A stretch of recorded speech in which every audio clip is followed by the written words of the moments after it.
প্রিয় দর্শক আসসালামু আলাইকুম। আপনারা জানেন যে গতকালকে অনেক নাটকীয়তার পর বিডিআর হত্যাকাণ্ড নিয়ে কমিশন গঠনের তদন্ত কমিশন গঠনের একটা সিদ্ধান্ত নিয়েছে সরকার। সরকারকে এর জন্য অবশ্যই ধন্যবাদ জানাই আমরা। তবে সেই সাথে বাংলাদেশের বিভিন্ন ঘটনাতে আমরা দেখেছি যে তদন্ত কমিশন, তদন্ত কমিটি এসবের নামে নানান সময়ে বিভিন্ন ঘটনাকে ধামাচাপা দেওয়ার চেষ্টা করা হয়েছে। তো আমরা আসলে উম একটা বাস্তবতা বলে নেই অনুষ্ঠানের শুরুতে। সেটা হচ্ছে আ এই বিডিআর হত্যাকাণ্ড নিয়ে যেই কমিশন গঠনের তদন্ত কমিশন গঠনের যে কথা বলা হচ্ছিল এবং সেটা যে কারণে হচ্ছিল না, এটার জন্য আমরা আ যেমন আমি ব্যক্তিগতভাবে শুধুই মাত্র অনেকে এটা বলেছেন, অনেকে এটার জন্য শুধুই মাত্র আসিফ নজরুলকে দায়ী করেছেন। আমি আমি যেটা সত্য কথা সেটা আমি যদি আসিফ নজরুলের কথা বলি তাহলে এটা আমার জন্য আ মানে ভালো হবে। আপনারা শুনে হয়তো খুশি হবেন। কিন্তু আমি সেটা বলছি না। কারণ হচ্ছে এটার পেছনে সেনাবাহিনীর একটা বিরাট উম আ কি বলবো যে প্রভাব রয়েছে। আ তাদের মধ্যে অনেকেই চেষ্টা করেছেন যে এটা যেন না হয়। আমি যেই কথাটা গত সপ্তাহে বলেছিলাম, আমি চ্যালেঞ্জ করেছিলাম যে এটা নিয়ে তদন্ত কমিশন হবে না। আমার সাথে যে সূত্রের কথা হতো তারা বলছিল যে একেবারে সেনাবাহিনীর সর্বোচ্চ লেভেল থেকেই তাদেরকে ডিসকারেজ করা হতো। এমনকি রাজনৈতিক দলগুলো থেকেও বিভিন্ন জনকে দিয়ে ফোন করানো হতো। তাদের ধারণা যে এটা যদি করা হয় তাহলে আমাদের বাংলাদেশ সেনাবাহিনীর সুনাম নাকি ক্ষুণ্ণ হবে। এই অজুহাত দেখিয়ে তারা এটা করতে চায় না। যাই হোক, অবশ্যই সুনাম ক্ষুণ্ণ নয়। এইটা বাংলাদেশের অনেক বড় একটা ঘটনা এবং এটার মাধ্যমেই বাংলাদেশ সেনাবাহিনী কলঙ্কমুক্ত হবে বলে আমি মনে করি। আমার সাথে আপনারা দেখছেন আরো একজন আ আ আমাদের রেজা ভাই চলে এসেছেন। জি, জনাব মেজর জাহিদে আহসান হাবিব ভাই আছেন। হাবিব ভাই হচ্ছে গিয়ে ওই দিনের ঘটনায় তিনি বেঁচে ফেরা একজন অফিসার। আ কর্নেল হাসিনুর রহমান বীর প্রতীক। হাসিনুর ভাইকে দেখলে তো এমনিতেই চেনা যায়, নতুন করে চেনানোর কিছু নাই। আর আমাদের প্রিয় রেজা ভাই আছেন, মেজর রেজা। আ তো আমরা আলোচনায় চলে যাই। আ আ কাকে দিয়ে শুরু করব? আপনাদের র‍্যাংক দিয়েই শুরু করি। হাসিনুর ভাইয়ের কাছেই যাই আগে।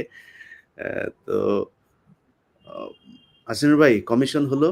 আপনার এটার পেছনে অনেক আ পরিশ্রম ছিল। আপনিও চেষ্টা করেছেন এটা নিয়ে আপনার সাথে এর আগে অনেকবার এই বিষয়গুলো নিয়ে আলাপ হয়েছে।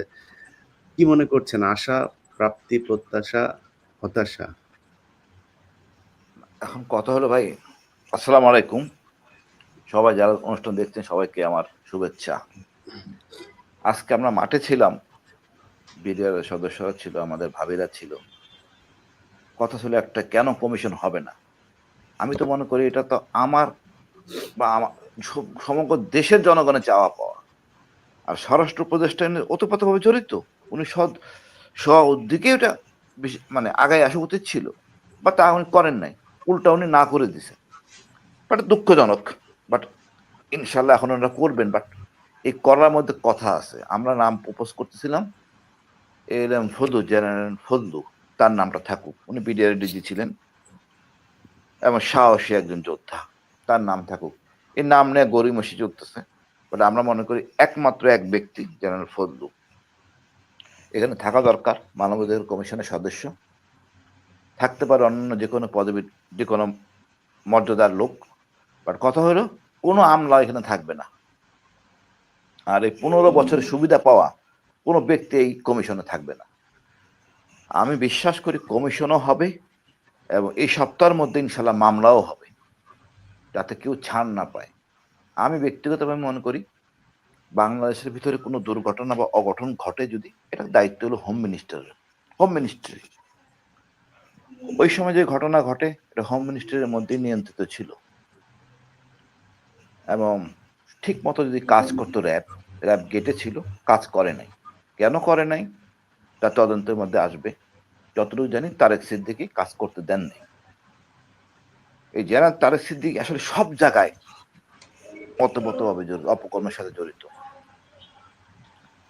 তো সবকিছু আসবে তদন্তের মধ্যে ইনশাল্লাহ। এবং যদি সেনাবাহিনী যদি যদি হোম মিনিস্ট্রি, হোম মন্ত্রণালয়, স্বরাষ্ট্র মন্ত্রণালয় না পারে কোনো কাজ করতে, তখন তারা ডিফেন্স মিনিস্টারের কাছে আবেদন করে, হ্যাঁ আপনি, আমরা পারতেছি না, হেল্প আস আউট। কিন্তু তা করার সুযোগ ছিল না।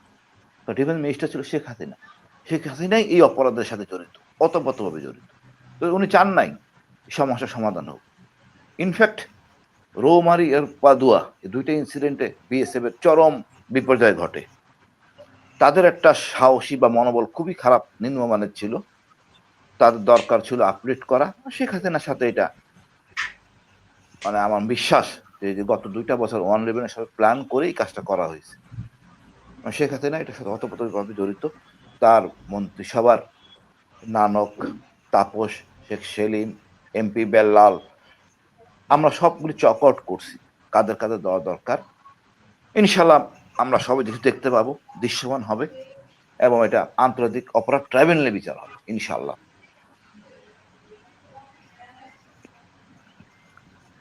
আর আস্থা হারানোর কোনো অবকাশ নাই। জি, আমার মানে এটা আচ্ছা। হাসিন ভাই বোধহয় কেটে গিয়েছে। জাহিদ ভাই, আপনার কাছে ওই দিনের ঘটনার বর্ণনা শুনবো, তার আগে রেজা ভাইয়ের কাছ থেকে একটু শুনে আসি। জনাব মেজর রেজাউল করিম, আপনি নিজেও ইভেন কি আওয়ামী লীগ সরকারের সময়ও আপনি এই সরকারের বিভিন্ন সমালোচনা করেছেন, এবং আমার মনে হয়, আমার বিশ্বাস যে বিডিআর হত্যাকাণ্ড নিয়ে যে ঘটনা, এটা সুষ্ঠু বিচার হলে আপনিও যারা সেনাবাহিনীর খুশি হবে তাদের মধ্যে একজন। কি স্বপ্ন দেখছেন এই তদন্ত কমিশন গঠনের যে ঘোষণা এসেছে সেটা নিয়ে?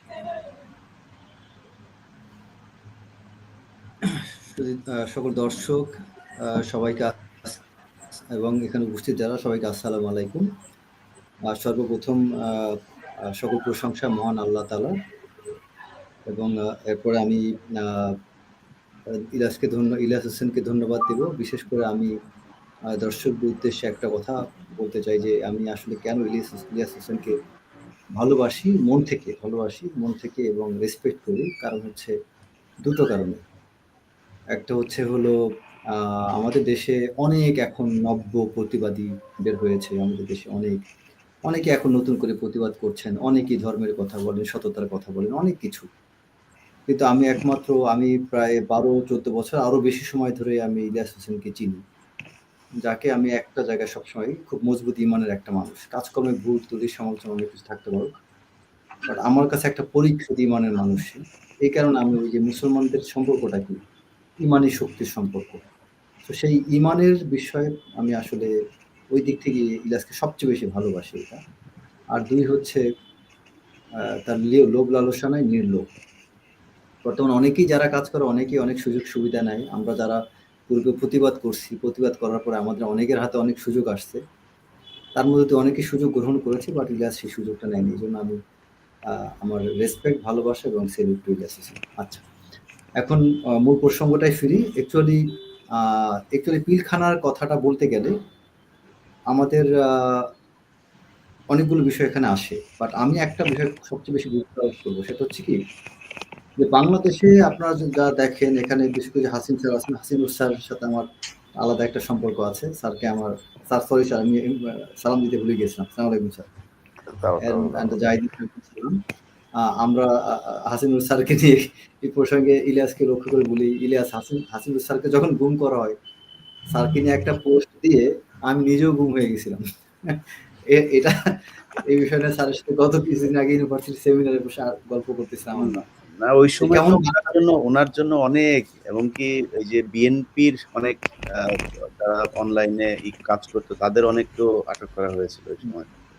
মানে আমরা মারাত্মক রকম একটা বিপাকে পড়তাম। তো এটা নিয়ে স্যারের সাথে সেদিন অনেক কথা বলছিলাম। তো যাই হোক, আমাদের বাংলাদেশের একমাত্র হিরো যিনি দুইটা গ্যালান্ট্রি অ্যাওয়ার্ড পাওয়া, এবং স্বাধীনতার যুদ্ধের সেই গ্যালান্ট্রি অ্যাওয়ার্ড না, স্বাধীনতা যুদ্ধের বাইরে পার্বত্য চট্টগ্রামে গ্যালান্ট্রি অ্যাওয়ার্ড পাওয়া এটা চারটিখানি কথা না।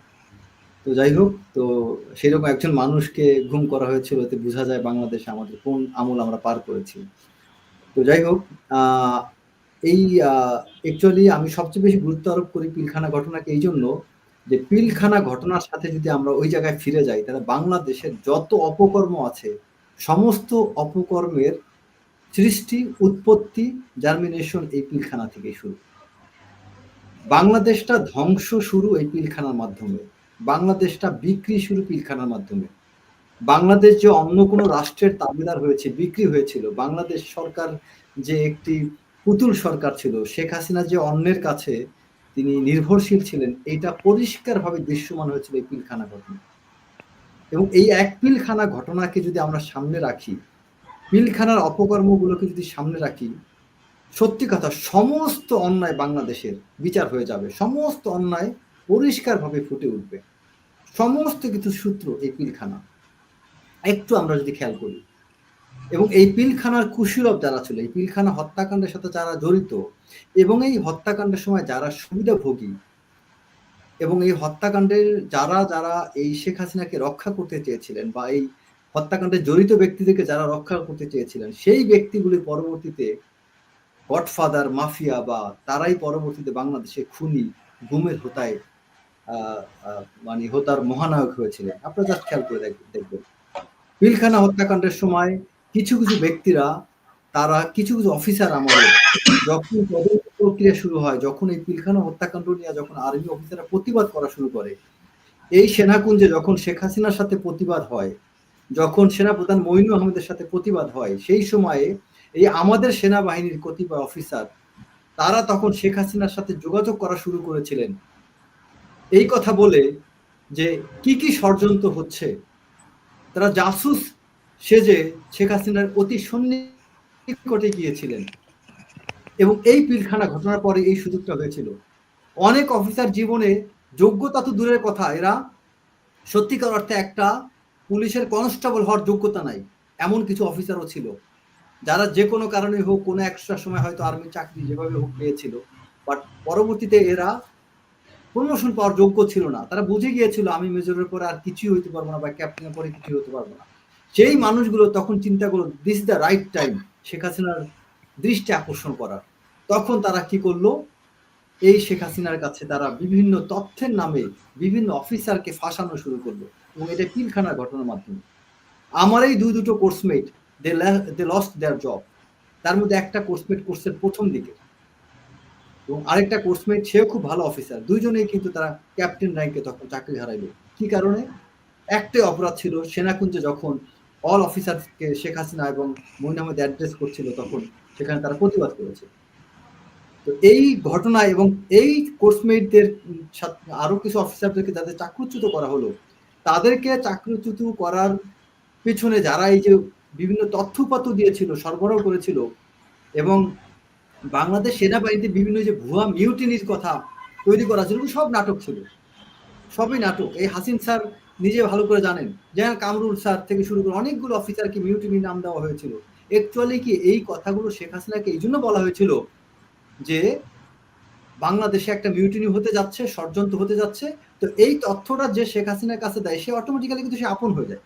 আমি যদি এখন এই জাহিদি স্যারকে বলি যে স্যার জানেন আপনার বিরুদ্ধে ষড়যন্ত্র হচ্ছে, তার মানে সে ভাবতে শুরু করবে রেজা আমার কত আপন জন, কত আপন, যে আমার বিরুদ্ধে ষড়যন্ত্র হচ্ছে, ওই এসে জানাইছে। এই যে এই অ্যাপ্রোচটা, এটাকে একটা টেকনিকে পরিণত করেছিল এই শেখ হাসিনার সময়, এবং এই কাজগুলো করেছিল সবচেয়ে অথর্ব অযোগ্য অফিসারগুলো, যারা জীবনে প্রমোশন পাইতো না। আমি আজকে সকালে কক্সবাজার সি বিচে আমি ওই ব্রেকফাস্ট করতে যাওয়ার পূর্বে ডাইনিং হলে কোনো একজন কর্মকর্তা লেফটেন্যান্ট জেনারেলকে দেখতে পেলাম। তিনি একটা ওই ফিমেলরা, লেডিরা যে পরে না, ওইটাকে কি বলে, মেয়েরা যে ঘরে পরে, এটা কি বলে এটাকে মেক্সি না কি বলে, মেক্সি এরকম নাম আছে, সেরকম টাইপ একটা ড্রেস পরে তিনি ব্রেকফাস্ট করতে আসতেন। আমার কাছে ছবি আছে, একজন আবার ছবিতে তুলে আমাকে পাঠাইছে এবং আমি নিজে ওখানে উপস্থিত ছিলাম। মেক্সি টাইপ একটা ড্রেস পরে তিনি ব্রেকফাস্ট করতে গিয়েছেন। আর্মি তাকে লেফটেন্যান্ট জেনারেল বানিয়েছিলেন, স্টাফ কোর্স ছিল না, কিছুই ছিল না। এই শেখ হাসিনার বদান্যতায় তিনি সেই পর্যন্ত গিয়েছিলেন। একটা অফিসারের পরবর্তীতে আমি কোনো একজন সেনাপ্রধানকে একটা টেক্সট পাঠাইছিলাম যে আমার জানতে ইচ্ছা করে এই লেফটেন্যান্ট জেনারেল সাহেবের টার্ম কমান্ডার, প্লাটুন কমান্ডার, তার প্রশিক্ষক কারা ছিল, তারা শিখাইতে ব্যর্থ হয়েছে যে ডাইনিং হলে, পাবলিক প্লেসে ডাইনিং হলে আসতে গেলে একটা ড্রেস কোড মানতে হয়।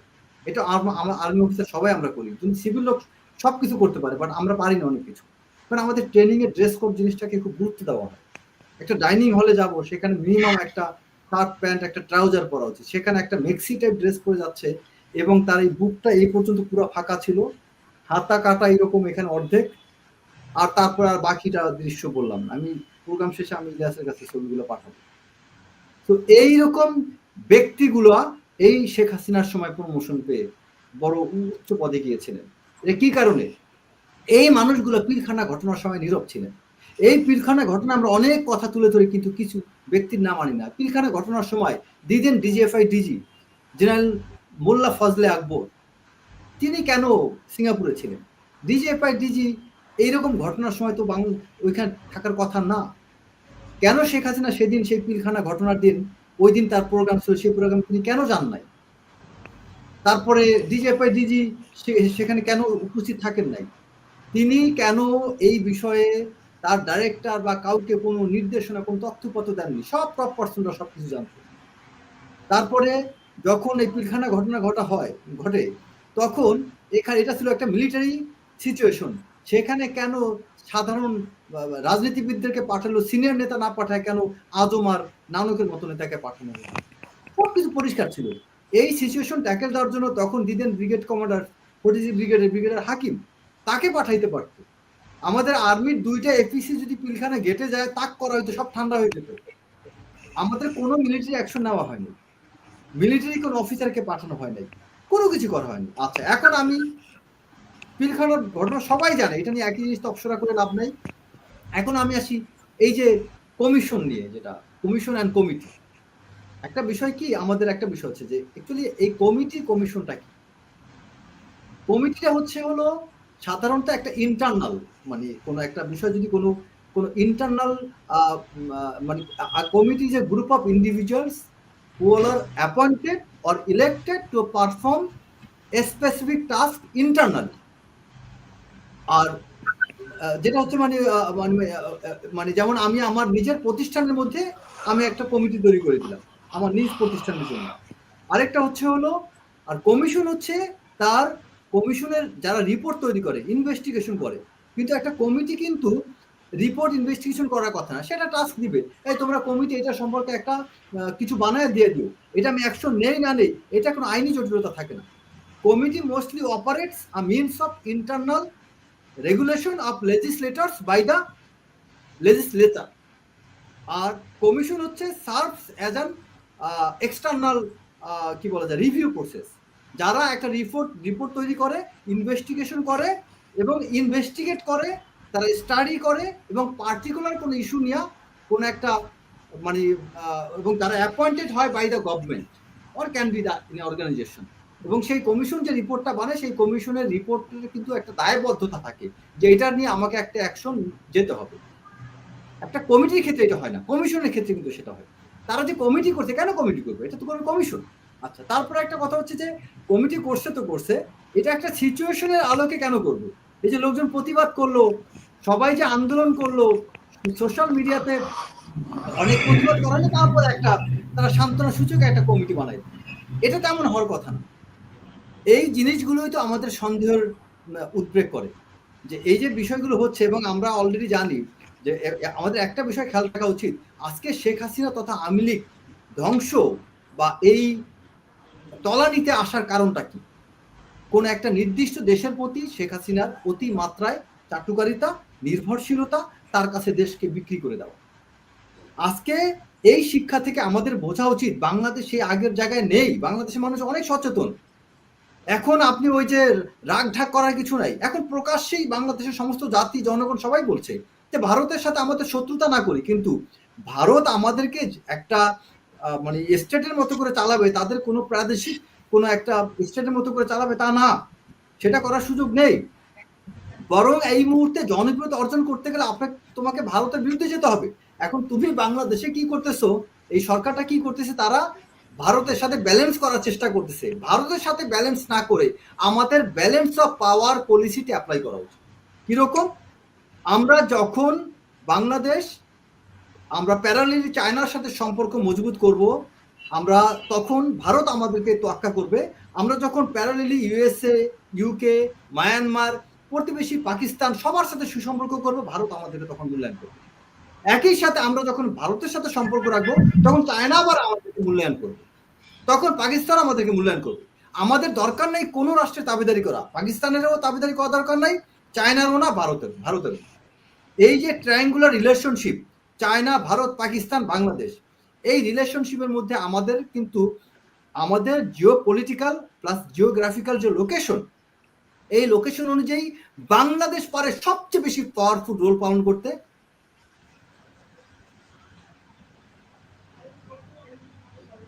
জাহিদি ভাই, জি, আপনি আসসালামু আলাইকুম। বিজয় এর শুভেচ্ছা জানিয়ে আমি শুরু করছি। আমি major Mohammad Zahidi Ahsan Habib, 25 female long কোর্সের এখন অবসরে আছি। আমি সেদিন 25 ফেব্রুয়ারি 2009 একজন বেঁচে যাওয়া অফিসার। তো আমি বিস্তারিত যাওয়ার আগে আমি একটা তদন্ত কমিশন এবং তদন্ত কমিটি সম্বন্ধে রেজা স্যার অলরেডি আপনাদেরকে জানিয়েছেন। তো আমি কিন্তু এই তদন্ত কমিটি যখন হলো, আগে যে তদন্ত কমিশন হওয়ার কথা, পরে আসলে হচ্ছে তদন্ত কমিটি হবে। তো তদন্ত কমিশন হোক, তদন্ত কমিটি হোক, আমি কিন্তু কোনো তাতে আমি খুশি হইনি। কেন খুশি হইনি? আমি চেয়েছিলাম এটা আন্তর্জাতিক আদালতে যাক। কেন চেয়েছিলাম আমি একটু বলি। আমার 2009 সালের ফেব্রুয়ারি মাসে যখন ঘটনাটা ঘটলো, আমি বেঁচে যাওয়া অফিসার, তারপরে আমার পোস্টিং হয়েছিল RSU, অর্থাৎ রাইফেল সিকিউরিটি ইউনিটে। তাই I was eastern desk commander.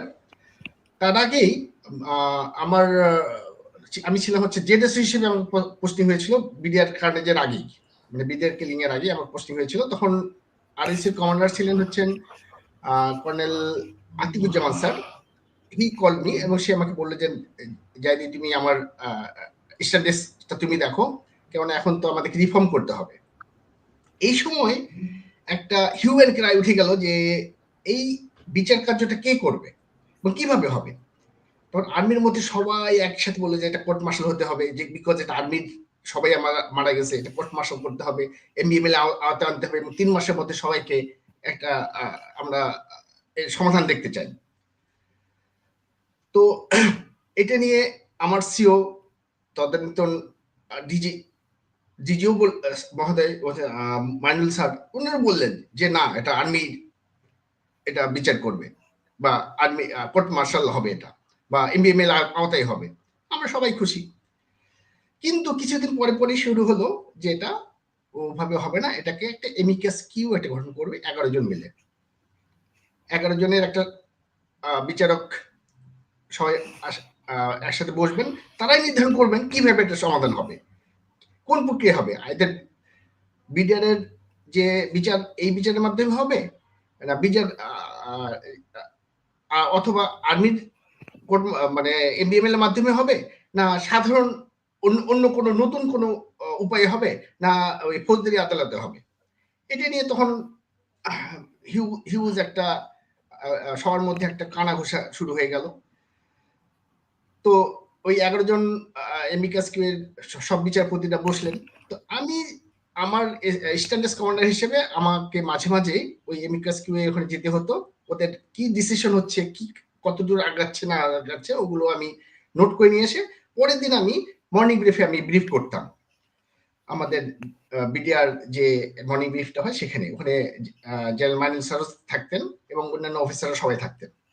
তো আমি একদিন বললাম যে স্যার, আমি একটা জিনিস আমাকে খটকা লেগেছে, আমিও চাচ্ছিলাম না যে এটা, আমি চাচ্ছিলাম যে এটা কোর্ট মার্শাল হয়ে হোক, কোর্ট মার্শাল হয়ে এটা বিচার হয়ে যায়, আমরা যেহেতু আমার আর্মি আমরা ওইটা চাবো। তো একদিন ওটা ওই একটা ডিবেট হচ্ছিল বিচারকদের মধ্যে। ডিবেটটা হচ্ছে এএমসি কোডের অফিসাররা এরা সিভিলিয়ান, তারা বলতেছে, আগে বলতেছে সিভিলিয়ান, আগে বলতেছে না এটা সিভিলিয়ান না, এটা আর্মি। তো আমি ওই উদাহরণটা নিয়ে এসে আমি মর্নিং ব্রিফে বললাম যে স্যার, এই এমিকাস কিউয়ের যারা বিচারক মন্ডলী আছেন তারা সবাই learned, we respect them, but তারা বেসিক যে আর্মির জিনিসটা সেটা তারা জানে না। কি বলে কি জানে না? আমি বললাম যে স্যার, তারা ওই আর্মি এএমসি কোডের যারা অফিসার আছে তাদেরকে তারা সিভিলিয়ান বলতেছে। যারা এই বেসিক জিনিসটা জানে না, তারা এত বড় একটা আমাদের একটা বিচার তারা কিভাবে করবে? উনি আমাকে বসে দিলেন, ইউ সিট ডাউন। তো আমি বললাম যে কি ভুল বললাম না কি বললাম, আমি বুঝতে পারলাম না। আমাকে সিট ডাউন করে দিল সবার সামনে, হ্যাঁ, কোনো কথা শুনতে চাচ্ছে না আমাকে। তারপর আমি আবার উঠলাম কিছুক্ষণ পরে। তা বললো স্যার, আমাকে বললেন যে তুমি কি কি বলতে চাচ্ছ? আমি বললাম স্যার, এই 11 জনের মধ্যে অন্তত 5 জন আমাদের আর্মি থেকে যাক।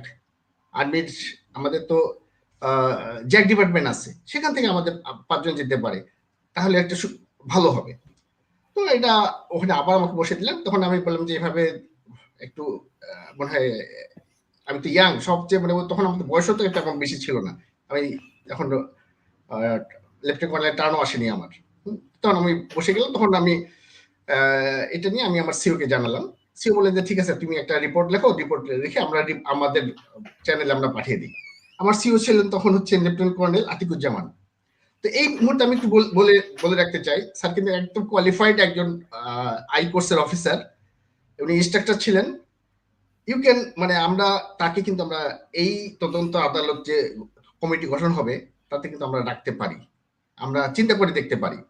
আমি কম্পিটেন্ট অফিসার জন্য বললাম, এবং আরেকজন অফিসারের নাম বললাম, সেটা হচ্ছেন জেন ফজলুর রহমান। আপনারা সবাই স্যার একটু আগে বলেছিলেন, এই দুজনকে আমি মনে করি তারা ভালো হবে। দেখ, এই কথা বলার পরে আমি বললাম, তারপর তো পরে ইতিহাস তো আপনারা জানেন যে তদন্ত হলো এবং তদন্ত কমিটি গঠন করলো এমিকাস কিউরির সুপারিশ অনুযায়ী। কিন্তু সে তদন্ত কমিটি কি করলো, তদন্ত কি বিচার হলো, তা তো আমরা সবাই আপনারা দেখতে পাচ্ছি। সেই একই জিনিস আমি বলতে চাচ্ছি, এখন যে তদন্ত কমিটি হবে, সেই তদন্ত কমিটি যেন ওই রকম আগের তদন্ত কমিটির মতন বা আগের বিচার কাজ যারা করছে, এই যে কি বলে পুলিশের কয়েকজন অফিসার বা এবং এনআইটি টোটাল 26 জন অফিসার ছিলেন, মানে ন্যাশনাল ইনভেস্টিগেশন টিম। এখানে ছিলেন 12 জন মনে হয় জয়েন্ট সেক্রেটারি নাবাব, আর আমাদের আর্মি অফিসার ওইরকম ছিলেন ব্রিগেডিয়ার জেনারেল নাবাব। তারা কি করছে? তারা তো কিছুই করেনি। তারা they were all were guided. এই গাইডেড নিয়ে আমি অলরেডি আমি চাইছিলাম যে এটা যাতে আন্তর্জাতিক, সেই 2011 সাল থেকে আমি বিভিন্ন জায়গায় ঘুরছি, আমি অনেক জায়গায় গিয়েছি, যে বলছি যে স্যার এটা এই বিচার কাজটা ঠিক মতো হচ্ছে না। সঞ্চালক ভাই, আপনি তো জানেন, হ্যাঁ, যে আমি দু একটা বলছি, আমি কোথায় কোথায় গিয়েছিলাম বলছি, কিন্তু আমার বলাতে কোনো কাজ হয়নি। কিন্তু ওই বলা তো একটা সমস্যা, যদি আমার কেউ যদি টের পেয়ে যেত তাহলে তো আমার ওই গলা কাটিয়ে দিত, স্যারের মতো আজও হয়তো আমি গুম হয়ে থাকতাম। তো এটা তো যাওয়ার ওখানে তো, মানে আমি, আমার একটা সুবিধা ছিল কি, আমি আরসিউ থাকা অবস্থায় আমি ওই মনিটরিং যে সেলটা ছিল, সেই মনিটরিংটা আমি ওই আতিকুজ্জামান স্যারের 9 নং কোর্সের ওনার নির্দেশে, ওনার আইডিয়াতেই আমি কোথা থেকে গ্রামীণ ফোন, তারপর তখন ছিল এয়ারটেলের কি ছিল, ওয়ারিদ, বিভিন্ন কোম্পানি থেকে আমি ওই ডিভাইসগুলো নিয়ে আসছিলাম। নিয়ে এসে আমাদের আরইসিতে একটা সেল তৈরি করেছিলাম। সেই সেলের মাধ্যমে আমরা ওই কে ফোন করতো না করতো, কোথায় কল লিস্ট করলে, ওই জিনিসটা সম্বন্ধে আমার নলেজ, আমি ওটার হেড ছিলাম, সেই হিসেবে আমার নলেজ ছিল।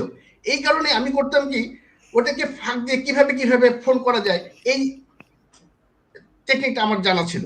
এই টেকনিকটা জানার কারণেই আমার অনেক জায়গায়, আমি বিভিন্ন জায়গায় আমি ফোন করতাম, ফোন করে আমি আবার যে মোবাইল থেকে ফোন করতাম সেটা আমি ডিস্ট্রয় করে ফেলতাম।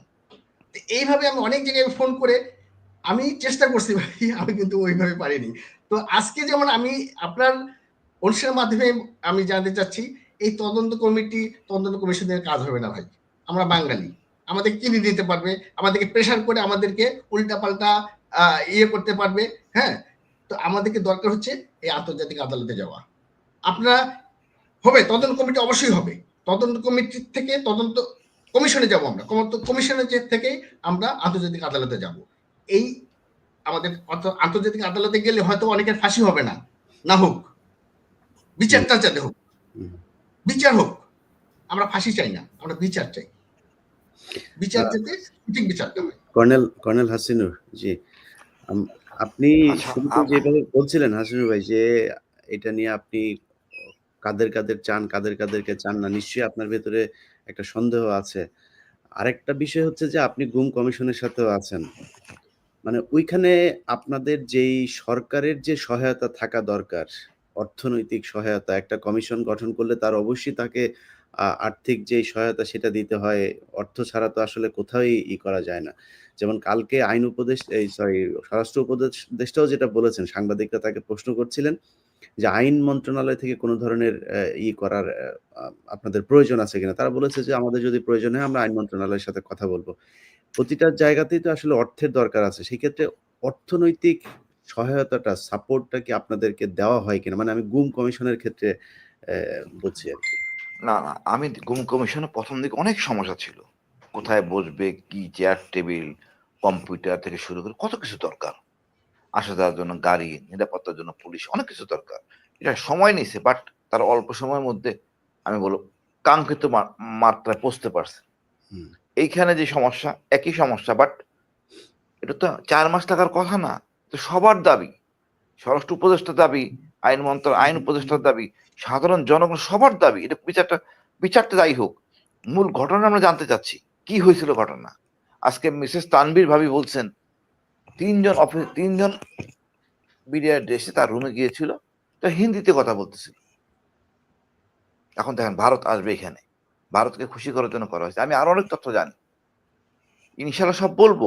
বাট স্যার, আমার ওই যে হাসিন স্যার, এখানে হ্যাঁ, একটু ইন্টারাপ্ট করি স্যার। শুধু তা না, এই যে নাসিরুদ্দিন পিন্টু ভাই, তাকে যে হত্যা করা হলো, এটা খুব দুর্ভাগ্যজনক স্যার। আমি পুরান ঢাকায় যে কোনো মাধ্যমে হোক নাসিরুদ্দিন পিন্টু ভাইয়ের এই গ্রুপটার সাথে খুব কানেক্টেড ছিলাম স্যার। তার কাছে হাতে নাতে প্রুফ ছিল স্যার। ইন্ডিয়ান যে ব্যক্তিরা যখন ওখানে আচ্ছা, পালিয়ে গিয়ে যাচ্ছিল, আমি আমি আমি হ্যাঁ, হ্যাঁ, আমি বলি। জেলে আমি যখন ছিলাম তখন বিদেশ আমার তো নিজের গোফরান মল্লিক আমারই সুবেদার মেজর ছিল। আমারই আদরের যে ছিল। যে বিডিআর সেন্টারের যে নুরুল ইসলাম আমার সুবেদার ছিল। সে মারা গেছে, একজন মৃত্যুদণ্ডের জন্য অপেক্ষা করতেছে। এরা সব কথাই আমাদের বলতে চাইছে। অনেক কিছু বলছেও আমাদেরকে। আমি তখন গাইড করছি, আমাকে বললো না, আমি তো বিএনপি করি না। পিন্টু ভাইরে বলো। পিন্টু ভাই সব জেনে যান। আরো চাক্ষুষ সাক্ষী পিন্টু ভাই। জেলের মধ্যে তো আমি কর্নার মেজর নাই এখানে। সবাই আমরা বন্দী। এক্স্যাক্টলি এই যে সহজ সরল উৎসাহে সকল কিছু স্বতঃস্ফূর্তভাবে পিন্টুর বলে। এবং পিন্টু এই জন্যই মূলত মারা যায়। সত্য কথা। না, সে মারার পিন্টুকে মূল এই কারণ ছিল জন্যই সে মেরে ফেলা হয়। এটাই ছিল মূল কারণ স্যার। এটাই মূল কারণ ছিল। এবং এবং ওরা তার কাছে অনেক মানে এভিডেন্স ছিল এটা স্যার। সকল তথ্য ওরা দিছে পিন্টু ভাইকে। কি হয়েছে না হয়েছে। ইভেন এই যে সেলিম রেজা, স্যার দেখেন আমাদের তো মারার কথা ছিল না। জিম্মি করার কথা ছিল। আমি নিজের ২ টা গুলি আমি আহত। দেখলাম, চেক করলাম, ডকুমেন্ট আছে তার কাছে। সত্য। বিকজ যারা মারার প্ল্যান করছে তারা একটা ভিন্ন গ্রুপ। সেটা যাই হোক, তদন্তে আসবে। আমার কথা হলো আমরা মূল জিনিসটা জানতে চাই। এই যে শেখ হাসিনা এতজন খুনিদের সাথে কথা বললেন, কি কারণে? কি কথা বললেন? আমি তো জানি না। কেন ওখানে সেনাপ্রধান থাকবেন না? তো এই ধরনের কর্মকাণ্ড, তারপরে একের পর এক মানে এই বিডিআর মেসাকারের মধ্যে পরিষ্কার করে ক্লিয়ার করছে, এই একটা বিডিআর এর মাধ্যমেই এই হাসিনা দৈত্য হয়, স্বৈর শাসক হয় এই বিডিআর এর মাধ্যমে। তারপরে যা কিছু করে সবখানে এক্স্যাক্টলি পার স্যার, হয়ে গেছে। এক্স্যাক্টলি। এবং এই বিডিআর এর মাধ্যমে সেই খালেদা জিয়াকে ক্যান্টনমেন্ট থেকে বের করে দেয়। আবার যা করছে মানে যাচ্ছে তাই। সারা জীবনের জন্য এই শাসক তারা। আর এর জন্য দায়ী আমাদের কিছু অনৈতিক জেনারেল। এদেরকে চিহ্নিত করতে হবে। অল্প কিছু সুবিধা নেওয়ার জন্য, একটু ব্লেসিং পাওয়ার জন্য এই জেনারেলগুলি কাজ করছে। এই জেনারেলদেরকে চরিত্র তার পরিবারও জানে না তারা কি অনৈতিক। মানে আমার কি বলার আছে, কিছু বলার নাই। আজকে ওই তানভীর রবি বললো যে তার বাচ্চাকে আইসিসিবি পা করতে দেয় নাই। মানে ওইটা তো ঘটনা ঘটছে, তারপরে যে ফলো আপ, যারা একটু কথাবার্তা বলছে, যে সরকারের বিপক্ষে গেছে, তাকে আর কোনো সুযোগ সুবিধা দেওয়া হয় নাই। প্রতিটা পদে পদে তাকে বিপদে ফেলছে। তা আমি মনে করি এরপরে দেখেন সেনাবাহিনী এ অফিসার এ প্রসঙ্গে মেজর স্যার জাহিদ। আরেকটা বিষয় আপনাকে স্যার এখানে ইনপুট দেই স্যার। 2017 সালে এসিটিভিতে একটা টক শোতে আমি গিয়েছিলাম। আমার সাথে রিয়াদ আহসান, আমাদের ইলিয়াস হোসেন চিনতে পারেন, রিয়াদ আহসান নামে একজন মডারেটর ছিল ওখানে। ওই প্রোগ্রাম আমার সাথে যুক্ত ছিল স্যার দুদকের একজন আইনজীবী খুরশেদ আলম বা কিছু একটা হবেন। হ্যাঁ, এই খুরশেদ আলম সে নিজে স্যার ওই জায়গায় আমাকে বিভিন্নভাবে প্রভোগ করেছিল স্যার, যে আমি কেন এই বিডিআর বিষয় নিয়ে পিলখানা নিয়ে কথা বলি। এবং এই খুরশিদ আলম নিজের ডিজিএফআই রিপোর্ট করেছিল যে আপনাদের এই অফিসার কেন পিলখানা বিষয় নিয়ে সরকারের বিরুদ্ধে এইভাবে এখনো বক্তব্য দিতে পারে মিডিয়াতে। এই খুরশিদ আলম নিজে বলেছিল স্যার। খুরশিদ আলম অথচ কোথায় সে আছে ভাই ছিল, এখন? হ্যাঁ খুরশিদ আলম আছে কোথায় এখন? আমি অনেক খুঁজছি, তার কোনো খোঁজ খবর পাইনি। মানে তার সম্পর্কে অনেক কিছু আছে, এবং আমি তো এই বিষয়ে আলাদা একটা সেশনে বলবো তার অপকর্ম। এরা তো দেশেই থাকার কথা, পুলিশ তো এরা ধরলে অনেক কিছু বের হওয়ার কথা। এদের না মতো, না হ্যাঁ, এ এমন অনেক কিছু জানে। এই খুরশিদ আলম, যিনি ছিল এই পিলখানা হত্যাকাণ্ডের অন্যতম আইনজীবী, এই খুরশিদ আলম, ওই একটা কথা আছে না, বেড়া হয়ে ধান খায়, রক্ষক ভক্ষক। এই খুরশিদ আলম যে ছিল রক্ষক, সে বরং উল্টা কাজ করেছিল। এবং আরো একটা কথা স্যার এর মাঝখানে বলি, সরি স্যার, মানে একটু ইন্টারাপ্ট করলাম স্যার, ভুলে যেতে পারে এই জন্য। রাঙামাটিতে কোন একজন সিও 25 বেঙ্গলের, ওই সিও তখন ভারপ্রাপ্ত অ্যাক্টিং কমান্ডার 65 305 ব্রিগেড না কত, 305 305 ব্রিগেড 305 রাঙামাটি, 305 ব্রিগেডের ব্রিগেড কমান্ডার ছিল, অ্যাক্টিং ব্রিগেড কমান্ডার। তখন ওই ব্রিগেড কমান্ডারের কাছে ওখানে ওই সময় দিদেন র্যাবের এডিজি, তিনি গিয়েছিলেন রাঙামাটিতে। রাঙামাটি যে ওখানে ভিআইপি রুমে উঠেছিলেন, ভিআইপি রুমে উঠে তিনি ওইখানে বসে ওই রাঙামাটিতে কিছু বিজিবির সৈনিক পালাতক ছিল, যারা ওই যে ইয়ের সাথে জড়িত, তিনি তাদেরকে নাম সংগ্রহ লিস্ট নিয়ে তাদেরকে সরাসরি মানে কিলিং করার জন্য গিয়েছিলেন। তার কারণ কি ছিল? তার কাছে তাকে টার্গেট দেওয়া হয়েছিল যে এই ব্যক্তিগুলো তার অনেক কিছু জানতো এই ষড়যন্ত্রের, তো তাদেরকে মেরে ফেলে। এবং ওই সময় এই যে আজকে যে স্যার কিছুক্ষণ আগে ওই যে জাহিদি স্যার মাইনুল স্যারের নাম নিল স্যার, লেফটেন্যান্ট জেনারেল মইনুল, যিনি সেনাপ্রধান, সেই দিন কয়েকদিন আগে দেখলাম একটা প্রোগ্রামে হাজির, এবং জিল্লুর ভাই ওই যে কি প্রোগ্রাম জন্য, বে অফ বেঙ্গল কনভারসেশন, সেখানে আমিও ছিলাম গেস্ট হিসাবে সোনারগাঁও হোটেলে, সেখানে দেখলাম যে লেফটেন্যান্ট জেনারেল মইনুল হাজির। আমি অবাক হয়ে গেছি, তার মতো মানুষ এখনো কিভাবে বিভিন্ন জায়গায় যায়। এই মইনুল যদি সত্যিকার অর্থে বিজেপির জন্য কাজই করে থাকতেন, তাহলে উনি লেফটেন্যান্ট জেনারেল হলেন কি করে স্যার? কি জাহিদি স্যার আমি ভুল বললাম? মইনুল না সাহেব ঠিক আছে যদি সব হ্যাঁ অনেস্টলি কাজই করে থাকেন, ব্রিগেডিয়ার থেকে উনি লেফটেন্যান্ট জেনারেল হলো কি করে? তার মানে মইনুল হচ্ছে সবচেয়ে বড় আসামি, তাকে ধরা উচিত। কিন্তু সেই মইনুল আরো বরং এখন সে নিজেকে ভিকটিম হিসেবে নিজেকে এক্সপোজ করছেন। তিনি সেনাপ্রধান ইলিয়াস ভাই, হওয়ার আপনার এই অনুষ্ঠানের মাধ্যমে আমি একটা আবদার করছি আপনার কাছ থেকে। সেটা হচ্ছে 26 তারিখ আমি বের হই 3:15 বের হওয়ার সাথে সাথেই গেটেই আমি কিন্তু একটা বক্তব্য দিই। সে বক্তব্যটা লাইভ ছিল, এবিসি রেডিওতে এটা লাইভ ব্রডকাস্ট করা হয়। যখন ব্রডকাস্ট করলো, সাথে সাথে কিন্তু সব কিন্তু খোলাসা হয়ে গেল সবার কাছে। এবং ওই একবারই সে ব্রডকাস্ট করার পরে এটা তারপরে করলো কি, এটাকে এডিটেড করা হলো, অর্থাৎ এটা কাটসাট করে তারপর ইটিভি বিভিন্ন জায়গায় দেওয়া হলো। তো আপনার যদি আমি পরবর্তী এক সাংবাদিক ভাইয়ের কাছে শুনেছি, এটা বিবিসি আর্কাইভে এটা আছে। এই ইয়েটা আমার দরকার, এটা একটু মানে র যে বক্তব্যটা দিয়েছি, এই না বক্তব্যটা কোনো দরকার। বক্তব্য তুমি তো নিজে হাজির, আর্কাইভ দরকারটা কি? সাক্ষী হিসেবে তোমাকে আনা হবে, না সমস্যাটা কি? না ওটা দরকার এই নাই বক্তব্য আর্কাইভ, তুমি তো নিজে হাজির। আমার নিজের কানে শোনা, ওই দিন দুপুর বেলা একটা আঞ্জুমান মফিজের একটা অ্যাম্বুলেন্স বের হয় গেট থেকে, আমাদের গোয়েন্দারা এটাকে ফলো করে।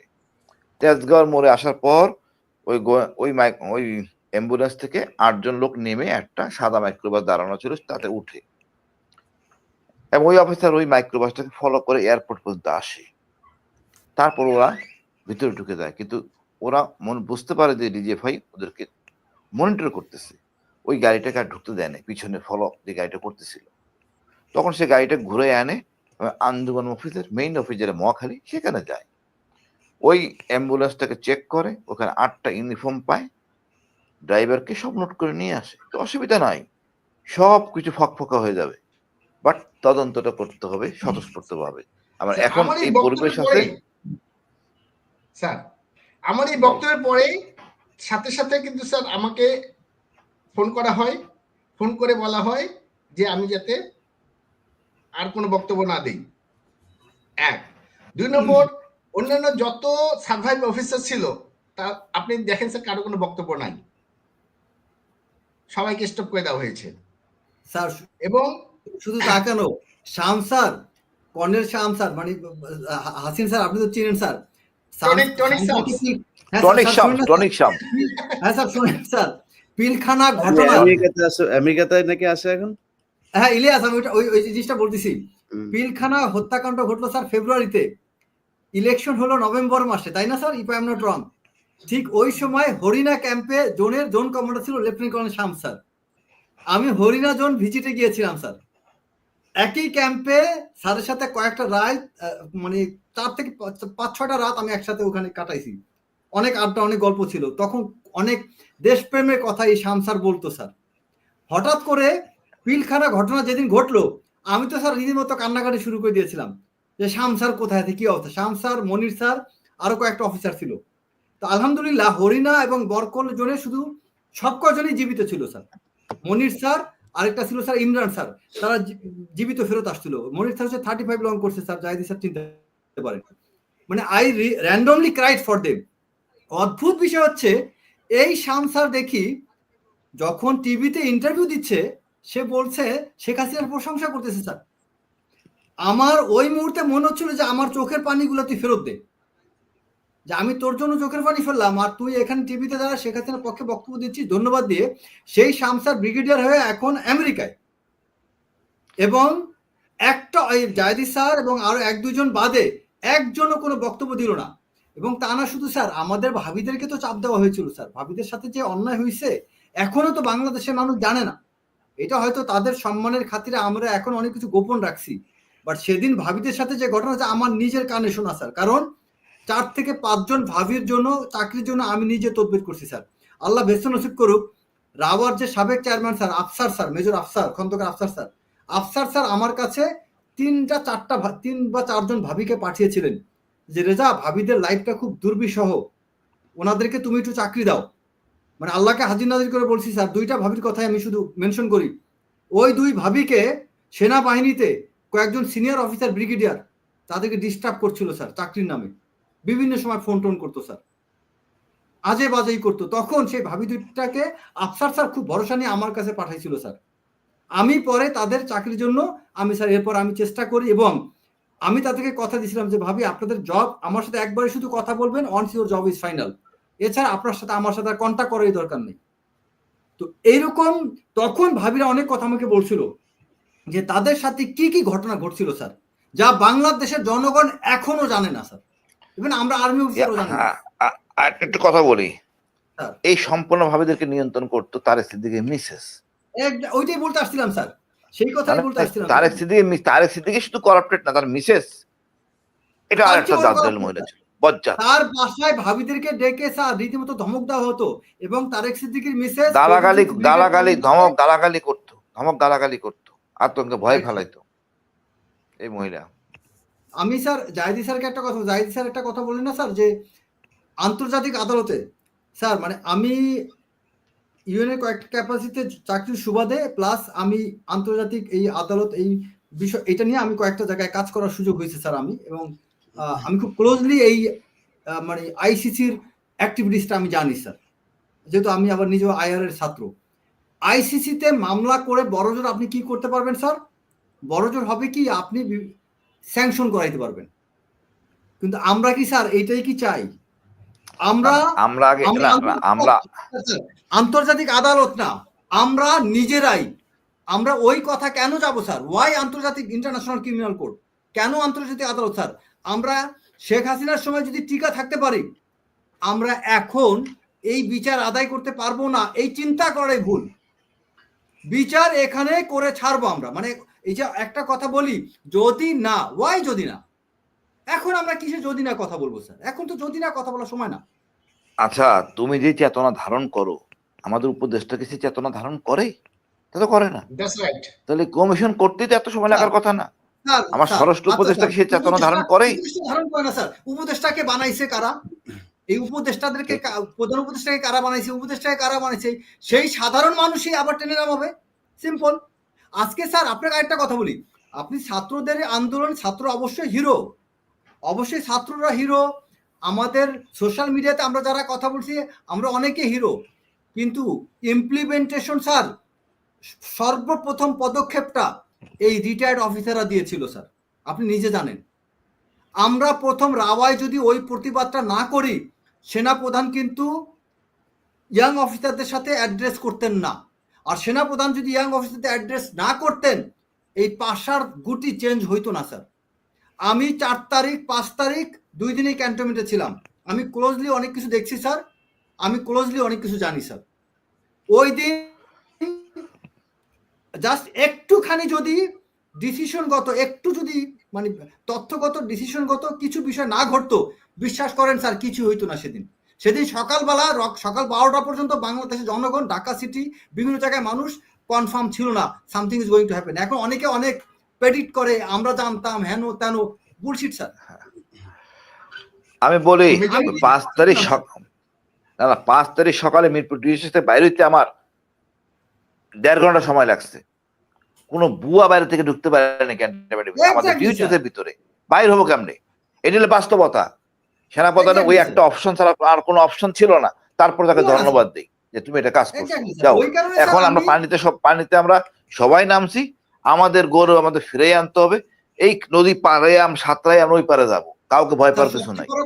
বিডিআর হত্যা বিচার আমরা করবো। স্যার মোমেন্টাম কি ধরে রাখা যাবে স্যার? আপনারা তো অনেক সিনিয়র স্যার, এখন মিড লেভেল সিনিয়র যারা আর্মির মিড লেভেল, এরা তো সব আমাদের সমসাময়িক স্যার। আমার তো মোটামুটি অনেকের সাথে কথা বলে যেটা বুঝি, আর্মির all young officers 100% sir they are dedicated about this issue. 100% sir. 100% dedicated, ঠিক আছে স্যার। আমি একটু বলি স্যার, আমি তো বাস্তব দেখেছি স্যার। এই 100% না 1000% ডেডিকেটেড ছিল ওই বিডার কিলিং এর পরেই। কিন্তু তারপরে কি হলো? তারপরে অনেকে বিক্রি হয়ে যায়। আমরা বাঙালি। জাহিদ ভাই ভয় দেখেন না ভাই। এখন না, ভয় দেখাচ্ছি না ভাই, ভয় দেখাচ্ছি না।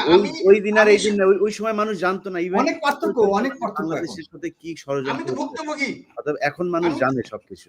এখন স্যার আমাদের একটা ফোকাস থাকতে হবে এই মুহূর্তে, সব ভুলে একটা ফোকাস, পিলখানা। আমি কথাটাকে শুরুতে বলছি, আমি একটু রিপিট করে আবার বলি স্যার। পিলখানা হত্যাকাণ্ডের যদি বিচার মানে শুরু হয়, এই বিচার করতে গেলে স্যার থলের বড় বড় বিড়ালগুলো বের হয়ে আসবে, এবং জাতির সাথে যত বড় বড় বিশ্বাসঘাতকতা বা বিশ্বাসঘাতক কর্মকর্তা, খুনি মাফিয়া, গুম খুন থেকে শুরু করে যারা দেশের শাসন ব্যবস্থা ধ্বংসের সাথে জড়িত ছিলেন, তাদের প্রত্যেকের সৃষ্টি, হাতে খড়ি, সবকিছু হয়েছে এই পিলখানা হত্যাকাণ্ড এবং হত্যাকাণ্ড পরবর্তী অপরাধীদের রক্ষা করার জন্য বা এজেন্ডা বাস্তবায়নের জন্য, নিজেদের অবস্থান মজবুত করার পাশাপাশি শেখ হাসিনার বিশ্বাসভাজন হওয়ার জন্য যারা যারা ভূমিকা রেখেছিলেন, তারা প্রত্যেকেই তাদের উৎপত্তি এই পিলখানা ঘটনার মাধ্যমে স্যার। তো এই পিলখানা বিচারটা শুরু করলে বিশ্বাস করেন সমস্ত কিছুর বিচার হয়ে যাবে স্যার। তো আমরা এখন ফোকাস করি পিলখানা, আর কিছু না। আচ্ছা, আমার একটা কথা, এই সমস্যা তো আমাদের না, পুরো জাতির সমস্যা। এখন কথা হলো স্বরাষ্ট্র উপদেষ্টা, উনিকে ওই সময়ের সেনাবাহিনী, দুইটা তদন্ত কমিশন হয়, জাতীয় তদন্ত কমিশন, আর একটা হয় সেনাবাহিনী তদন্ত কমিশন। সেনাবাহিনী তদন্ত কমিশন উনি প্রেসিডেন্ট ছিলেন, উনি সবটাই জানেন, আওয়ামী লীগ জড়িত ছিল কি ছিল না, কারা ছিল কি আর কারা ছিল না। উনি ভালো তদন্ত করছেন, কিন্তু প্রকাশ করতে পারেননি পুরোটা। কাটছাট করে অনেক রাষ্ট্রকে খুশি করে, নেত্রীকে খুশি করে পাবলিশ করছেন। উনি তো বিপদে পড়বেন। আমি তো মনে করি ওই কারণে উনি গড়িমসি করতেছেন, তাই না? একইভাবে প্রধান ওই জাতীয় কমিশন কেন কাজ করে নাই, তাদেরকে ধরতে হবে দায়িত্বহীনতা, মানে দায়িত্ব এড়াই যাওয়ার জন্য। বাট তারপরে বলবো সত্য উন্মোচিত হোক। এখানে ভারত অতপ্রতভাবে জড়িত, অতপ্রতভাবে পরিষ্কার। আমাদের এখানে বেরিয়ে আসতে হবে, আমরা নিজের যা আছে তাই নিয়ে থাকবো। ভারত থেকে ভালো বলছেন স্যার, যে সশস্ত্র বাহিনীর এখানে কর্মকর্তা অধিক থাকবেন এই তদন্ত এসে, বাট এখানে কমিটি শব্দটা বাদ দিয়ে এখানে কমিশন করতে হবে স্যার। কারণ না commission no committee, no commission, একটাই দাবি, কমিশন আর এলএম ফদ্দু থাকবে, কোনো আমলা থাকবে না, এই হলো কথা।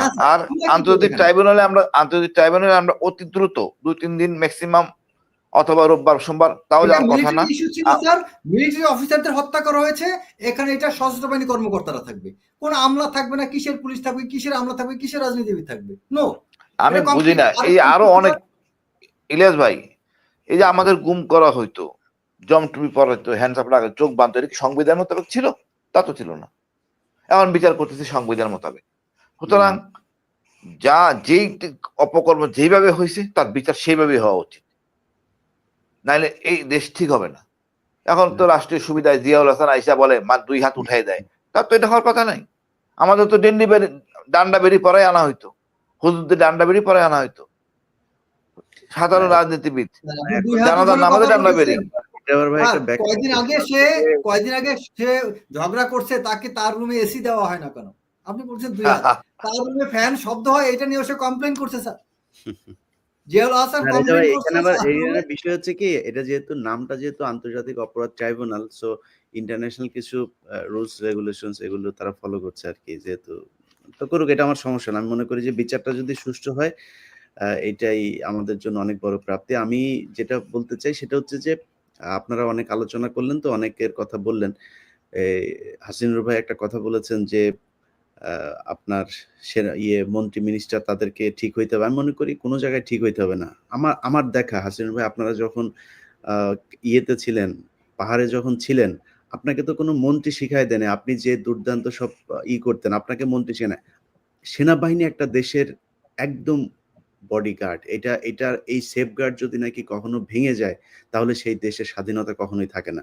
অথবা আমি মনে করি আপনাদের ক্যান্টনমেন্ট থেকেই সেটা আসতে হবে। এখনো পর্যন্ত ওই যে মেজর জেনারেল রিয়াজ, এরা এখনো পর্যন্ত তাদের পদে আছে। আমি মনে করি দ্রুত ভাইগা যান, অথবা তাদেরকে খুব দ্রুত ধরতে হবে। এদের আর একদিনও সময় দেওয়া যাবে না। আমরা যে কারণে স্বাধীনতা হবার পরেও দেশে যাই নাই, যে বাংলাদেশের এই পরিস্থিতিগুলো আসতে পারে, এই পরিস্থিতিগুলো শেষ করব ইনশাল্লাহ। শেষ হওয়ার পরে অবশ্যই দেশে ফিরে আসব। আর সেনাবাহিনীর এই আমার সাথে আজকে যাদেরকে দেখছেন, এই ধরনের অফিসাররা যে দেশে আছে, তাদেরকে আমি মনে করি আরো যারা গুমের শিকার হয়েছিল তাদেরকে এই কমিশনে আনা উচিত। ওনারা বলছেন আমলা টামলা না, আমলা টামলা কোনো কিছু না। আমলা টামলা তো আসবেই না, যারা গুমের শিকার ছিল তাদেরকে আনতে হবে, কারণ তারা বুঝে কষ্টটা কোথায়। যাদের কোনো কষ্টই হয় না, যাদের 15 বছর কোনো সমস্যা ভোগ করতে হয় নাই, তারা কেন এখানে এসে বিচার করতে আসবে? কারণ তারা তো আচ্ছা ইলিয়াস ভাই করবে। এখনো আজমি স্যার, আমি হাসিন, এখনো আমাদের বরখাস্ত মাফ হয় নাই। 4 মাস হয়ে গেছে, তো বুঝেন অবস্থাটা কতটা। তারা 2 বছর আরো বাড়তে থাকার জন্য সেই ধান্দা ফিকির সব শুরু করে দিয়েছে। যাই হোক, আহসান হাবিব ভাই, আপনি কথা সবচেয়ে কম বলেছেন, আপনাকে একটু দিয়ে শেষ করতে চাই। বলেন, কি বলবেন? আমি এই 25 তারিখের ঘটনাটাই বলি। সেদিন কিন্তু র্যাব সবার আগে এসেছিল। তো র্যাব এসে পারমিশন নেওয়ার দরকার ছিল? পারমিশন নেওয়ার দরকার ছিল না। তারা জানতেছে ভিতরে গোলাগুলি হচ্ছে, ভিতরে মানুষ মেরে ফেলতেছে। হ্যাঁ, যাকে সুতরাং সে হতে পারে আর্মি অফিসার, হতে পারে সিভিলিয়ান। স্যার ওই দিন র্যাব কিন্তু গুলি করতে চেয়েছিল, র্যাব পারমিশন না স্যার, পারমিশন চাইনি, র্যাবকে বাধা দেওয়া হয়েছিল। র্যাব হেডকোয়ার্টার থেকে এডিজি ডাইরেক্টলি ফোন করে তাদেরকে নির্দেশ দিয়েছিল। আমি এটা নিয়ে কথা বলেছিলাম, এটা নিয়ে ক্লিয়ার একটা আমার কাছে স্টেটমেন্ট আছে। এটা অ্যাকচুয়ালি র্যাবের ফিল্ড অফিসারের এক ফোঁটা দোষ নাই, বরং হি ইজ এ হিরো। তারা ওইখানে নামার জন্য 21টা না 22টা কল দিছে, স্যার প্লিজ বাধা দিয়েন না। তাদেরকে র্যাব হেডকোয়ার্টার থেকে নির্দেশ দেওয়া হয়েছিল। ইভেন আইজিপি নূর মোহাম্মদ স্যার, সে নিজে আমার কাছে স্বীকারোক্তি দিয়েছে যে তিনি জানতেন না, তিনি খবর পেয়েছেন র্যাবের কাছ থেকে। র্যাব থেকে আইজিপি নূর মোহাম্মদকে জানানো হয়েছিল যে পিলখানে এই ঘটনা ঘটছে, পুলিশও আগে জানতো না। তো র্যাব ওয়াজ ভেরি প্রোঅ্যাক্টিভ। কিন্তু দুর্ভাগ্যবশত আমাদের র্যাবের ফিল্ড অফিসাররা ভালো ছিল, কারণ তারা তো ওই স্যারের, আমাদের যে র্যাবের যে মারা গেল গুলজার স্যারের হাতে করা অফিসার, যে কারণে তাদের সেন্টিমেন্টটা তখন উজ্জীবিত। কিন্তু ওই র্যাব হেডকোয়ার্টার থেকে স্যার অসহযোগিতা করছিল। র্যাব হেডকোয়ার্টার না, it is absolute Reza Noor, ADG operation. ইনি তারা সিদ্দিকের নাম দিয়ে বলছেন। তিনি ভাই এখনো পর্যন্ত তিনি চাকরিতে, মানে হ্যাঁ, না চাকরিতে নাই এখন, মেজর জেনারেল হয়ে অবসর। আর আমার ব্যাচমেট আরেকজন ছিল এডিজি অপস, এডিজি অ্যাডমিন, সশরীরে নিয়ে যায় ওখান থেকে উঠাই নিয়ে আসে। এই তদন্তে আসবে। ওই যে স্যাংশন খাওয়া রেজানুর, স্যাংশন খায়নি তো, বল তবে গল করে বেড়াচ্ছে। ইউএস এর স্যাংশন ছিল না তার? না না না না, সে না। উনি র্যাবে ছিল হলো পিলখানা ঘটনার সময়, পরবর্তীতে সে 46 ব্রিগেডের ব্রিগেড কমান্ডার ছিল, এর পরবর্তীতে এমএস ছিল, তারপরে সে লগ এরিয়া কমান্ডার ছিল, তারপরে যশোর দ্বীপের জিওসি, এরপর ওখান থেকে তিনি গিয়েছিলেন মিশনে ইরাকের, যাই ইরাকের ইরাক অ্যাম্বাসেডর বা কিছু একটা ছিলেন, এরপরে বাংলাদেশে এসে রিটায়ারমেন্টে গেছেন। যাই হোক, আমরা সব শেষ যেটা দেখলাম যে বিডিআর হত্যাকাণ্ড নিয়ে শেষ পর্যন্ত আমি মনে করি এটাও একটা বাংলাদেশের মানুষের জন্য একটা সফলতা যে অন্তত এইখানে তারা রাজি হয়েছে। তার ঠিক একদিন আগেই বলেছিল তারা কোনো কমিশন করছে না, এটা নিয়ে একদম সরাসরিই বলে দিয়েছিল। তো আমি মনে করি যারা গুমের শিকার যেসব মানুষ এখনো পর্যন্ত জেলখানায় আছে তারা কর্নেল হাসিনুর এখানে যারা আছে তার সবার সাথে আসলে ইনফ্যাক্ট আপনারা যোগাযোগ করতে পারেন, তাদেরকে জানাতে পারেন। আর আরেকটা জিনিস খুব মানে কি বলবো যে খুব সহজভাবে আমাদের সামনে পরিলক্ষিত হয়েছে যে এই কমিশনটা সেদিনই গঠন হলো যেদিন কিনা ছাত্ররা ঘোষণা দিল যে আইন উপদেষ্টার কার্যালয় ঘেরাও করা হবে। তো আমি মনে করি পরের কাজগুলি আমার মনে হয় আইন উপদেষ্টার কার্যালয় ঘেরাও করলেই মনে হয় এইভাবে হয়ে যাবে। তো আপনারা যারা এখনো গুমের শিকার পরিবারগুলো আছেন, যারা এখনো জেলখানায় আছেন, হাসিনুর ভাই, রেজা ভাই, আপনাদেরকে একটু আমি এটা একটু জানায় রাখি, হাজার হাজার মানুষ এখনো পর্যন্ত জেলে, হাজার হাজার, যারা কিনা এই আওয়ামী লীগ সরকারের সময় এই বিষয়ে একটা জঙ্গি নাটকের জন্য এই বিষয়ে একটা তথ্য দিতে চাই। আমাদের এটা আমার কাছে প্রায় বিজিবির 15-20টার মতো সিপাহীর স্টেটমেন্ট আমার কাছে সরাসরি তার পরিবার দিয়েছে। 15-20 জনের মতো সিপাহীর পরিবার তারা তাদের স্টেটমেন্ট দিয়ে বলেছে যেটা যে এই বিজিবির অনেক সদস্য যারা অনেক ঘটনার প্রত্যক্ষদর্শী, যারা এটা নিয়ে অনেক সাক্ষীও দিতে চেয়েছিল, সেই সদস্যদেরকে অনেককে মেরে ফেলা হয়েছে, অনেকে এখনো জেলে আছে এবং তাদেরকে মানে যদি মুক্ত করা হয় এবং যদি পুরো তদন্ত হয় তারা অনেক তথ্য দিতে পারবে আমাদেরকে, অনেক তথ্য। ইনশাআল্লাহ সুযোগ হবে, দুইজনকে মারা হয়েছে এবং আমি তাদের পরিবারের সাথে আমার কথা হয়েছিল, তারা বলেছে যে সরকার থেকে জানানো হয়েছে তাদের চিকিৎসাধীন অবস্থায় মারা গিয়েছে। আসলে চিকিৎসাধীন অবস্থায় তারা ওইখানে মারা যায়, তাদের কারো বুকে ব্যথা কিংবা এমনিতেই নানান ভাবে তাদেরকে মারা হয়, এগুলো করে হসপিটালে নিয়ে যাওয়া হয় তখন যখন সে মারা যায়। তো চিকিৎসাধীন ডাক্তার যে ছিল সে বলে যে উনি মারা গিয়েছেন, এইভাবে তারা নিউজ করায়। তো আমরা আর কোনো হত্যাকাণ্ড দেখতে চাই না। পিন্টু ভাইয়ের যে বিষয়টা বলেন, পিন্টু ভাইয়ের এটা মোটামুটি সবাই জানে। আমার মনে হয় তার পরিবার এবং তার আত্মীয়-স্বজন যারা আছে তাদেরকে এখন সাক্ষী হিসাবে নেওয়া যাইতে পারে। আমরা মনে করি এটা সুষ্ঠু তদন্ত হওয়া দরকার। যে অফিসারগুলো গুম হয়েছিল বিশেষ করে তাদেরকে দিয়ে যদি এটা করা যায়, কোনো সিভিল পুলিশ কারোরই দরকার নেই। এখানে পুলিশ আসবে কোত্থেকে? পুলিশ নিজেই তো নিজেদের লোকজনকে তারা বিচার করতে পারে নাই। তো আমি মনে করি এটা সবচেয়ে সহজ সলিউশন হইতে পারে যারা গুম হয়েছিল তাদেরকে যদি এই দায়িত্বটা দেওয়া হয়। যাই হোক, প্রিয় দর্শক, আপনারা একটু আর একটা মিনিট আমি কথা বলি। সেটা হচ্ছে আমরা টোটাল 107 জন দরভালে সেদিন উপস্থিত ছিলাম। 57 জন শহীদ হয়েছেন, বাকি আছেন ছিল হচ্ছে 50 জন। এই 50 জন অফিসার কে কিভাবে বেঁচে গেল তার একটা তদন্ত হওয়া উচিত। এই তদন্ত হলেই সুযোগ হবে ইনশাআল্লাহ সুযোগ হবে। স্যার এই কারণে বলতেছি স্যার, এই কারণে বলছি যে এটা নিয়ে অনেকে বিভিন্ন ভাবে এটাকে স্যার মানে কি বলে এটাকে নাটক সাজায়। এই নাটকটাকে বন্ধ করার জন্য স্যার এই জিনিসগুলো আসা উচিত, জনসম্মুখে আসা উচিত। এবং যারা আমারটা আমি চাই না স্যার, এবং যারা এখানে স্যার বীরত্বের ভূমিকা পালন করছে তাদেরকে গাজী উপাধি দেওয়া হোক স্যার, গাজী উপাধি দেওয়া হোক। আর যারা জাসুসের কাজ করছে তাদেরকে ওইভাবে নিক্ষেপ করা হোক স্যার।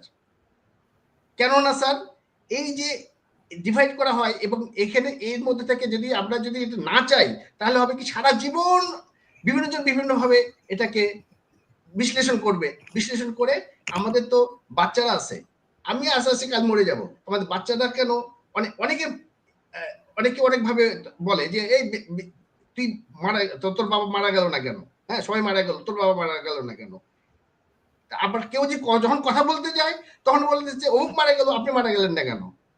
এটাই হচ্ছে আমাদের একটা সেই জন্য এই জিনিসটা সবার প্রথমে আগে বের করা উচিত। এবং এই বিডিআরের সৈনিকদের যদি বা বিডিআরের ওই সময় যারা ভিতরে ছিল তাদের যদি সাপোর্ট না পাওয়া যেত, এই 50 জন অফিসারের কেউ বাঁচত না স্যার।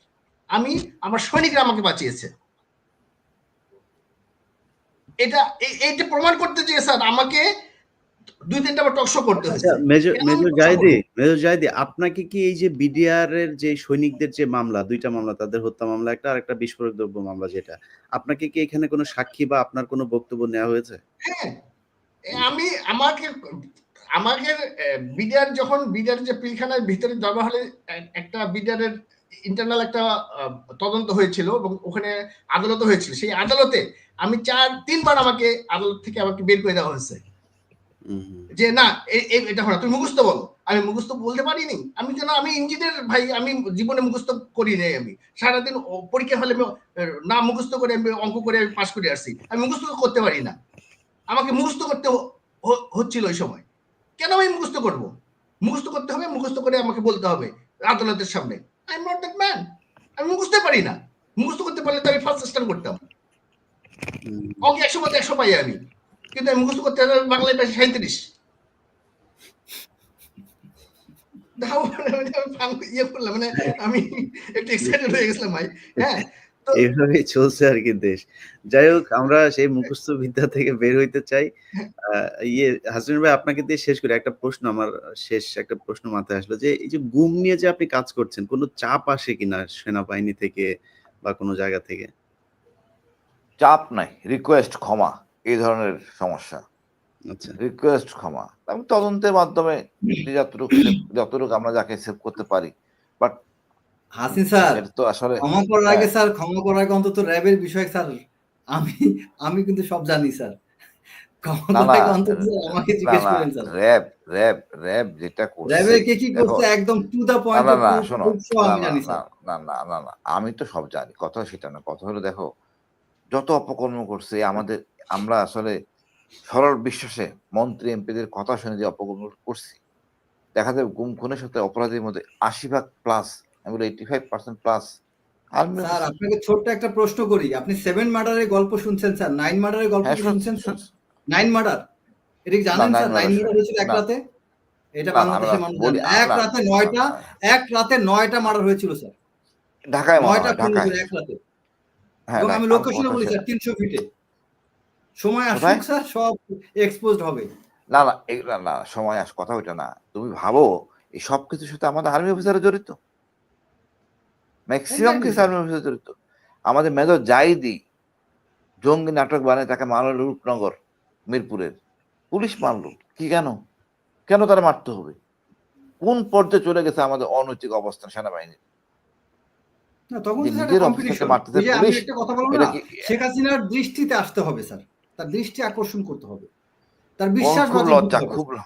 খুব লজ্জা, খুব লজ্জা। আমরা নিজেদেরকে এবং এত ছোট করে ফেলছি, আমাদের এখন যে আমাদেরকে আপনাদের যে গ্রুপটা একসাথে অনেকগুলো অফিসার চাকরি হারাইলেন স্যার, বিশেষ করে যে মেজর জিয়া কেসে, ওই সময় এএসইউর দায়িত্বে যারা ছিল প্রত্যেক এখন জিজ্ঞাসাবাদের আওতায় আনা উচিত স্যার। ওই সময় এএসইউর দায়িত্বে যারা ছিল। ইনশাল্লাহ ইনশাল্লাহ এক এক করে আমরা সব বাইর করবো, ইনশাল্লাহ ইনশাল্লাহ। আবার কথা ইনশাআল্লাহ। হবে আমাদের। জি, আমাদের বাংলাদেশ সেনাবাহিনীর কাছে আপনাদের প্রতি আমাদের অনুরোধ, যারা এখন সার্ভিং অফিসার আছেন তাদের কাছে, সেনাপ্রধান সহ সবার কাছে অনুরোধ যে এই সেনাবাহিনীকে আর কলঙ্কিত করবেন না। আপনাদেরকে সম্মান করে আপনারা এই সম্মানটা হারাবেন না। আমরা সব শেষ তত্ত্বাবধায়ক সরকারকে বলতে চাই, ডক্টর কনক স্যারও আজকে একটা ভিডিও করেছে, সেখানে তিনি বলেছেন বিডিআর হত্যাকাণ্ডের কমিশন নিয়ে তত্ত্বাবধায়ক সরকারের চুদুর-বুদুর। তো আমরা কোনো চুদুর-বুদুর দেখতে চাই না। আমরা আসলেই সুষ্ঠু একটা বিচার চাই। এখানে অনুরোধ, তারপরে এক্স্যাক্টলি। ধাক্কা-ধাক্কা, কোনো ধরনের হুমকি-ধমকি এগুলো দিতে যায়েন না। হাতে পায়ে ধরার কিছু না। না হওয়া পর্যন্ত এখান থেকে সরব না ইনশাআল্লাহ। আল্লাহ এক্স্যাক্টলি। আল্লাহ